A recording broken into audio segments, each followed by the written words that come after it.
আজকে আপনাদের সঙ্গে শেয়ার করব একটু অন্য রকমের মাটনের রেসিপি। তো তার জন্য এখানে আমি সব কিছু রেডি করে নিয়েছি। পেঁয়াজ কুচিয়ে নিয়েছি, রসুন ছাড়িয়ে নিয়েছি, আদা, লঙ্কা, টমেটো, আলু সমস্ত কিছু কিন্তু রেডি করে নিয়েছি। এরপর কড়াই গরম হলে তাতে সর্ষের তেল দিয়ে তেলটা গরম হতে দেব। তেল গরম হয়ে গেলে একে একে আলুগুলো ভেজে নেব। আলু ভাজার সময় সামান্য পরিমাণে লবণ দেব। তারপর আলুগুলো ঠিক এভাবেই লাল লাল করে ভেজে নেব। ভাজা হয়ে গেলে আলুগুলো তুলে নেব। আলু ভাজার সময় সব সময় খেয়াল রাখবো যাতে বেশি কড়া না ভাজা হয়ে যায়। এখানে অলরেডি আমি মাটনটাকে ম্যারিনেট করে রেখে দিয়েছি। তারপর গরম তেলে গোটা গরম মশলা, তেজপাতা, গোটা শুকনো লঙ্কা এবং গোটা জিরে দিয়ে ভালো মতন নাড়াচাড়া করব। এরপর একে একে কুচিয়ে রাখা পেঁয়াজ দিয়ে নেব। তারপর একদম লো ফ্লেমে আমরা রান্নাটা করব। খেয়াল রাখবো যাতে পেঁয়াজটা লাল লাল ভাজা ভাজা হয়ে আসবে। ঠিক তারপরেই আমি গ্রিট করে রাখা আদাটা দিয়ে নেব এবং একদম লো ফ্লেমে ভালো মতন ভেজে নেব। তারপর সামান্য পরিমাণে একটু চিনি দেব, তাতে কালারটা খুব সুন্দর আসে এবং একটু স্বাদ হয়।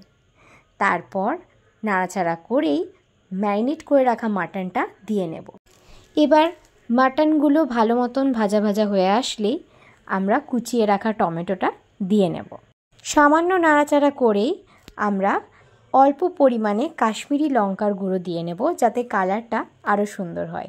এরপর নাড়াচাড়া করে নিয়ে পরিমাণ অনুযায়ী ধনে গুঁড়ো, জিরে গুঁড়ো দিয়ে ভালো করে নাড়াচাড়া করে চিড়ে রাখা কাঁচা লঙ্কা দিয়ে ভালো মতন নাড়াচাড়া করে নেব। এরপর পরিমাণ অনুযায়ী হলুদ দিয়ে আরও ভালো করে আমরা নাড়াচাড়া করে নেব।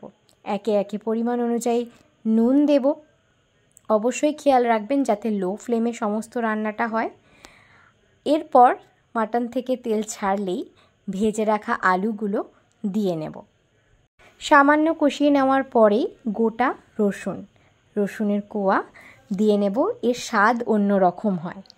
তারপর পরিমাণ অনুযায়ী উষ্ণ গরম জল দিয়ে নেব, তাতে মাটনের স্বাদটা বাড়ে। এরপর এটা সামান্য ফুটিয়ে নেওয়ার পরেই কিছুটা গরম মশলার গুঁড়ো ছড়িয়ে দিয়ে একটু নাড়াচাড়া করে ঢাকা দিয়ে নেব।